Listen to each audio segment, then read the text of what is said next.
आज का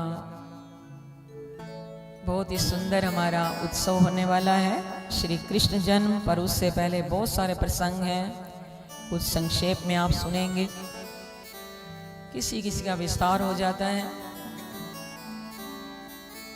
वही भरत जी जो कभी स्कूल में पढ़ने नहीं गए, पर आध्यात्मिक ज्ञान से उनका विल पावर इतना इंक्रीज हुआ।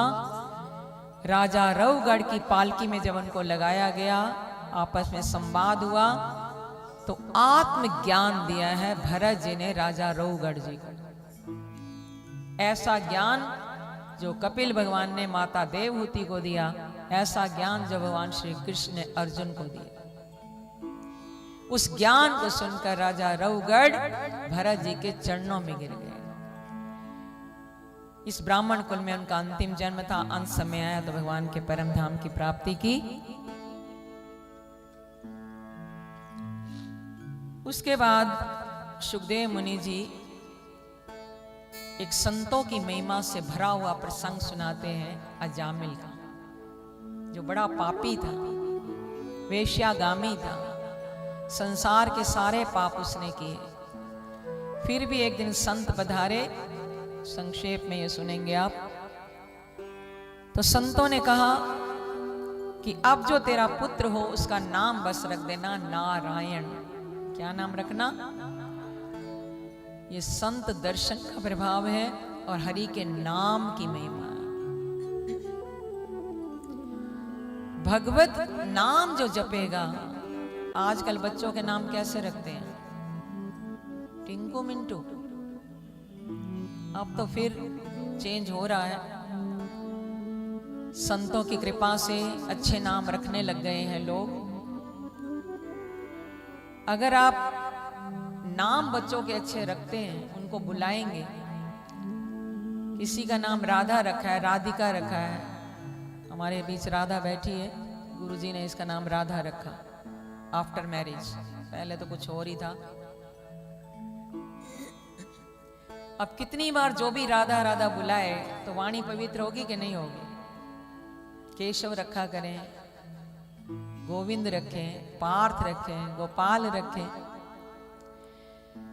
तो उसने अपने पुत्र का नाम रखा नारायण।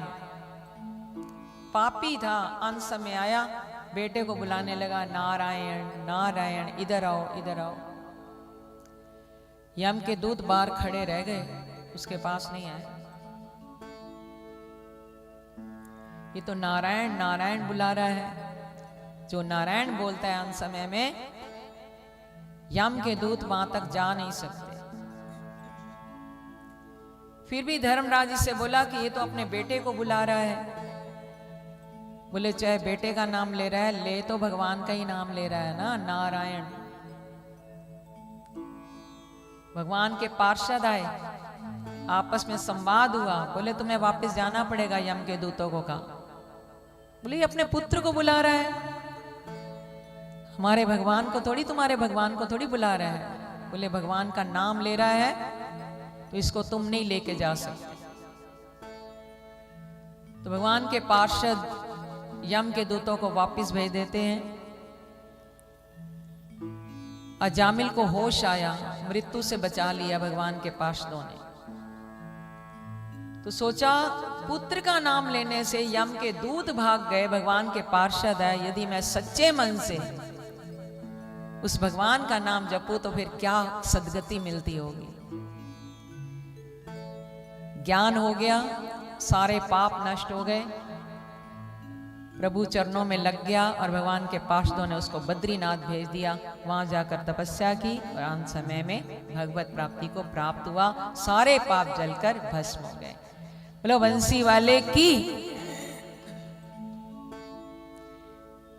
इसके बाद भागवत जी में अधर्म के परिवार का भी वर्णन किया है। ये झूठ, कपट, ईर्ष्या, द्वेष, काम, क्रोध, लोभ, अहंकार, ये सब धर्म का वंश, अधर्म का वंश है। नरकों का वर्णन किया है। भगवान ना दिखाए किसी को नरक, भागवत जी में नरकों का भी वर्णन किया है। तो नरक किसको मिलते हैं? बोले जो दैत्य होते हैं, जो छली होते हैं, कपटी होते हैं, दुराचारी होते हैं, गलत काम करते हैं, ऐसे किसी की असुर की मुझे कथा भी सुना दो। राजा परीक्षित ने कहा। बोले हिरणाक्ष की कथा सुनी, अब हिरण्यकश्यप की सुनो। पर उसी के परिवार में एक भक्त पैदा हो गया जिसका नाम था भक्त प्रहलाद। प्रहलाद शास्मी दैत्या नाम। मैं गीता को कैसे छोड़ सकते हो बोलो। अब बात ही ऐसी आ जाती है तो भगवान तो खुशी हो रहे होंगे, आप खुश होते हो कि नहीं? अब हमारी जीवा पर, हृदय में, रोम रोम में बसे हैं गीता के श्लोक, अपने आप निकलते हैं। भगवान कहते हैं मेरी विभूतियों का वर्णन भी कर ले। 10वें अध्याय का नाम है विभूति योग, और उस विभूति योग में भगवान ने भक्त प्रहलाद का नाम लिया, और केवल नाम नहीं लिया, भगवान ने कहा दैत्या नाम प्रहलाद शास्मी। दैत्य में प्रहलाद मैं ही हूं। प्रहलाद मेरी विभूति है, मेरा रूप है। पर ऐसे असुर कुल में भक्त कैसे पैदा हो गया? राजा परीक्षित ने पूछा। क्योंकि हिरण्यकश्यप का विवाह हुआ कयाधु से। कयाधु को वो भगवान विष्णु की परम भक्ता थी। माता पिता दोनों में से अगर एक भी भगवान का भक्त होगा तो भी संतान भगवान की भक्त बन सकती है। हिरण्यकश्यप के मन में आया कि मेरे भाई हिरण्याक्ष का वध किया भगवान विष्णु ने वारा बनकर, अब मैं ऐसा कठिन तप करूंगा कि भगवान विष्णु से तीनों लोक पर विजय प्राप्त करके विष्णु से बदला लूंगा। दैत्यों की भावना होती थी। ब्रह्मा जी की कठिन तपस्या की, हजारों वर्ष की तपस्या होती थी, और तपस्या करने के बाद ब्रह्मा जी प्रसन्न हुए। बोले वरदान देने आए हो तो मुझे अमरता का वरदान दो, मैं कभी मरूं ही नहीं। असुरों की बस एक ही मांग होती थी। हजारों वर्ष तपस्या करने के बाद एक वरदान चाहते थे। रावण ने भी तो ये मांगा था।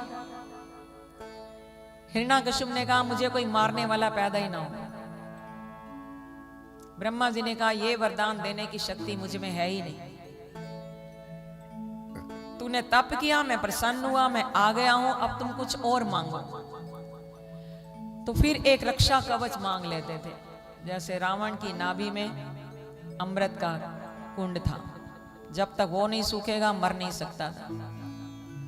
तो हिरण्यकश्यप ने बहुत सारे वरदान एक ही रूप में मांग लिए। एक ही वरदान में सब कुछ बातें मांग ली। ना मैं अंदर मरूं, ना मैं बाहर मरूं, ना मैं दिन में मरूं, ना मैं रात में मरूं, ना मैं अस्त्र से मरूं, ना मैं शस्त्र से मरूं, ना मैं मानव से मरूं, ना मैं देवता से मरूं, ना पशु से मरूं।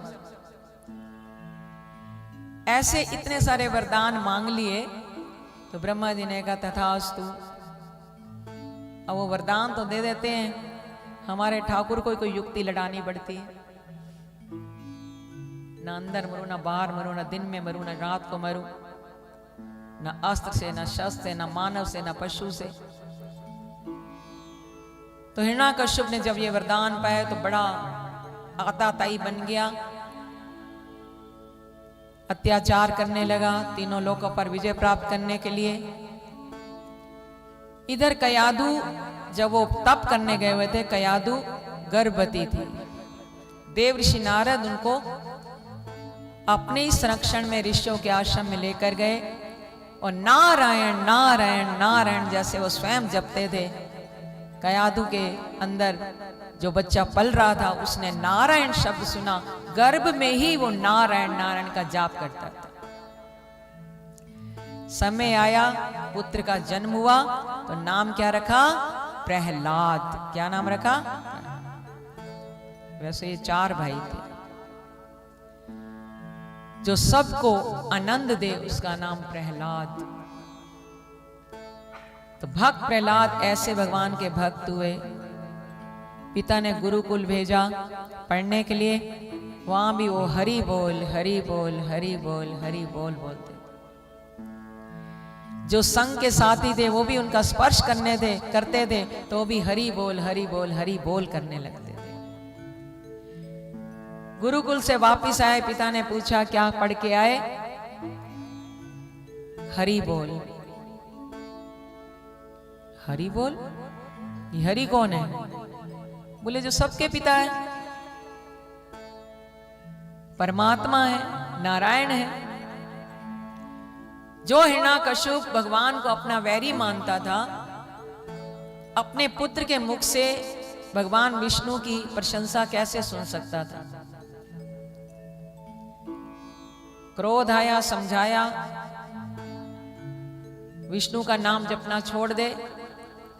भक्त प्रहलाद नहीं माने, 12 अक्षर का मंत्र का जाप करते थे जो नारद जी ने बताया था। हिरण्यकश्यप ने भक्त प्रहलाद को, आप सब कथा जानते हैं, बहुत कष्ट दिए। पहाड़ों से गिरवाया गया भक्त प्रहलाद को। जब पहाड़ से गिराया जाता था, हमारे ठाकुर स्वयं आ जाते थे और उनको गोद में ले लेते थे। गरम गरम कढ़ाई में डाला गया, काल कोटरी में बंद किया, हलाहल विष दिया गया। लंबी चर्चा है प्रहलाद जी की। अनेकों कष्ट देने के बाद भी जाको राखे साइया, मार सके ना कोई। जो भगवान का भजन करता है, भगवान का सुदर्शन चक्र उसकी हर कदम कदम पर रक्षा करता है। हरि नाम भज बारंबारा, हरि नाम भज बारंबारा,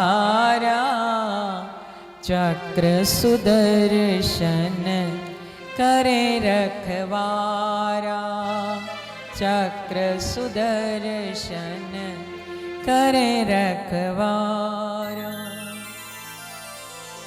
प्रभु का नाम जो लगातार बार बार जपेगा, बार बार जपेगा,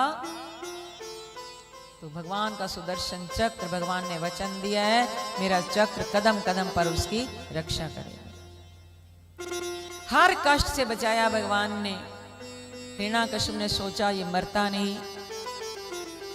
एक तो इसमें इतना दर्द भरा प्रसंग है, अब सुनाने लगे तो सिर्फ भक्त प्रहलाद की कथा होगी बस। जो माता कयाधु कितनी धर्म संकट में पड़ी, वो कभी आपको सुनाएंगे। जो पति के आदेश का पालन करे या बेटे को विष दे, बड़ी दर्द भरी कथा है। तो एक बार हिरण्यकश्यप की बहन आई होलिका, उसने कहा भ्राता श्री मुझे पहले ही बुला लिया होता तो इतने आपको ये सब करना ही ना पड़ता। नाम था होलिका, उसको अग्निदेव का वरदान था, अग्नि तुम्हें जलाएगी नहीं। तपस्या की थी उसने अग्निदेव की। बोले चिता तैयार करो, मैं उसमें बैठूंगी। प्रहलाद को गोद में लेकर, इतना सुंदर बालक, 5 वर्ष की अवस्था, जैसे भक्त ध्रुव की थी। और हरि का भक्त, और ऐसी होलिका बुआ मिली। बोले मैं इसको गोद में बिठाऊंगी, अपनी मुझे एक चुनरी का वरदान है, वो चुनरी मैं ओढ़ के बैठती हूं तो अग्नि मेरा कुछ बिगाड़ नहीं सकती।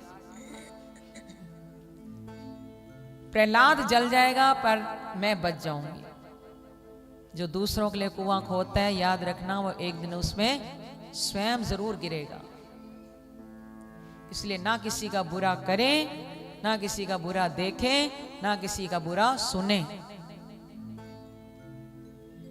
होलिका बैठ गई, कयाधु रोने लगी, हे प्रभु अब तक मेरे बेटे की रक्षा की है तो आज भी इसकी रक्षा करना।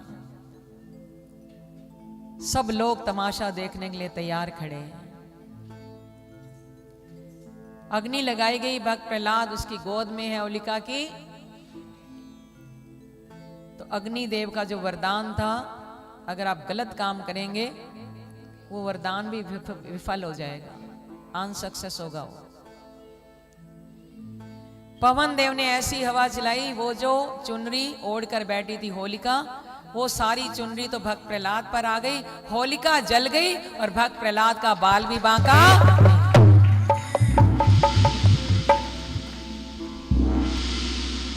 रोने लगी अग्निदेव, आपने तो मुझे वरदान दिया था। अग्निदेव ने कहा वरदान दिया था, वरदान होते हैं उसका गुड यूज करने के लिए, अपनी रक्षा करने के लिए, ना कि दूसरों को नुकसान पहुंचाने के लिए।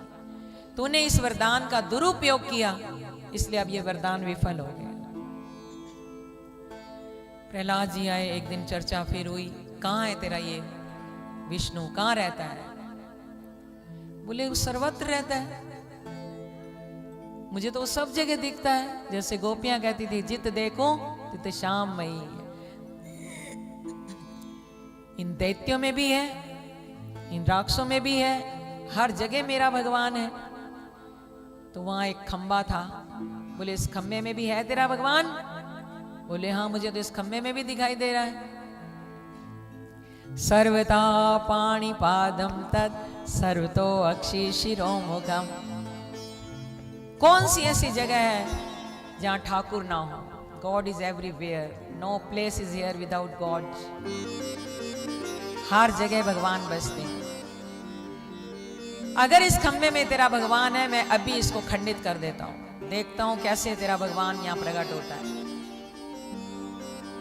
उसी समय खंबे पर एक खड़क मारी, जैसे मारी तो खंबा टूट गया और स्वयं नरसिंह भगवान वहां पर प्रकट हो जाए। खंबे में से नरसिंह भगवान विष्णु नरसिंह के रूप में प्रकट हुए, जिनका आधा ना तो मानव थे ना पशु थे, आधा शरीर अमानव का, आधा शरीर पशु का। उसने कहा ना मैं पशु से मरूं ना मैं मानव से मरूं। उसी समय हिरण्याकश्यप घसीटते हुए, संध्या समय था, देहली के ऊपर बैठ गए, ना अंदर ना बाहर। तो बोले याद कर अपने वरदान को, इस समय ना दिन है ना रात है, ना मैं तेरे को अंदर मार रहा हूं ना मैं तेरे को बाहर मार रहा हूं, ना मैं मानव हूं ना पशु हूं, मैं नरसिंह हूं। ना मैं तुझे अस्त्र से मारूंगा ना मैं तुझे शस्त्र से मारूंगा, मैं अपने नाखूनों से तुझे मारूंगा। भक्त प्रहलाद भी कांपने लगे। नरसिंह अवतार, बड़ी गर्जना थी, शेर की जैसे गर्जना होती है। सब भयभीत हो गए उस रूप को देखकर, और नरसिंह भगवान ने देखते ही देखते अपने नाखूनों से हिरण्याकश्यप की छाती चीरी और उसी समय उसका वध कर दिया। उस समय भगवान बड़े क्रोधी थे, सिंहासन पर चढ़कर बैठ गए। देवी देवता आए भगवान के क्रोध को शांत करने के लिए, नहीं कर पाए। बोले धर्म पत्नी के आने पर तो जरूर क्रोध शांत हो सकता है। लक्ष्मी मैया को बुलाया गया, लक्ष्मी मैया भी आई, भगवान के इस क्रोध को शांत नहीं कर पाई। तब देव ऋषि नारद ने कहा जिसके लिए आए हैं वही कर सकता है भगवान के क्रोध। भक्त प्रहलाद जो 5 वर्ष के बालक, ओम नमो भगवते वासुदेवाय, ओम नमो भगवते वासुदेवाय, ओम नमो भगवते वासुदेवाय मंत्र का जाप कर रहे। सब देवी देवताओं ने मिलकर देव ऋषि नारद जी से कहा अब आप ही कुछ करो। भक्त प्रहलाद को उठाकर भगवान नरसिंह जी की गोद में बिठा दिया। जैसे भगवान की गोद में बिठाया, भगवान का क्रोध एकदम शांत हो गया। केवल क्रोध शांत नहीं हुआ, बल्कि भक्त प्रहलाद को प्यार करने लगे। केवल प्यार नहीं किया, बल्कि भक्त भगवान प्रहलाद को अपने सीने से लगाकर और एकदम क्रोध शांत करके उनको अपने हृदय से लगा दिया। एकदम क्रोध शांत हो। प्यार किया भक्त प्रहलाद को और कहने लगे भक्तराज, मैं तेरे लिए ये अवतार लेकर आया हूं, तू मेरा परम भक्त है, बोल क्या चाहता है। तो भक्त प्रहलाद ने कहा जो मांगूंगा वो दोगे? बिल्कुल दूंगा। तो उस छोटे से बालक ने भगवान से क्या याचना की? बोले हे प्रभु, अगर मुझे कुछ देना चाहते हो तो मेरे इस हृदय में कभी कुछ मांगने का अंकुर ही ना फूटे, ना कांक्षति, कोई वासना कोई कामना मेरे हृदय में कभी आए नहीं। क्यों? क्योंकि जब आपका इतना सुंदर मुझे दर्शन हो गया, पग पग पर आपने मेरी रक्षा की, जब आप ही मेरे लिए आ गए तो मैं और संसार की चीजें मांग कर क्या करूंगा। भगवान ने कहा तथास्तु, ये तो दिया, फिर भी मेरा दर्शन कभी खाली नहीं जाता, तुझे कुछ तो मांगना पड़ेगा। तब भक्त प्रहलाद ने कहा, अगर आप बारंबार आग्रह कर रहे हैं कि मैं कुछ मांगू, आपके आदेश का पालन करते हुए मेरी ये इच्छा है कि मेरे इस पिता को सद्गति दे दो। जिस पिता ने पुत्र को इतने कष्ट दिए, और आज वही प्रहलाद जी भगवान से कहते हैं कि मेरे पिता को सद्गति दे दो, इन पर कृपा करो, इनको नरकों में ना जाना पड़े, इनकी मृत्यु सुधार दो प्रभु, आपके हाथों से इनको सद्गति मिले। भगवान ने कहा, भक्त प्रहलाद, तूने मेरी इतनी भक्ति की, तू मेरा ऐसा परम भक्त है, केवल तेरे पिता को नहीं, आज मैं तुम्हें वरदान देता हूं, तेरी आने वाली और पहले जो बीत गई 21 पीढ़ियों को तारूंगा और वो सब मेरे धाम में जाए। इतना बड़ा वरदान दे दिया। बोलो भक्त प्रहलाद की जय। श्रीमन नारायण नारायण नारायण, श्रीमन नारायण नारायण नारायण, भजमन नारायण नारायण नारायण, भजमन नारायण नारायण नारायण, श्रीमन नारायण नारायण नारायण, श्रीमन नारायण नारायण नारायण।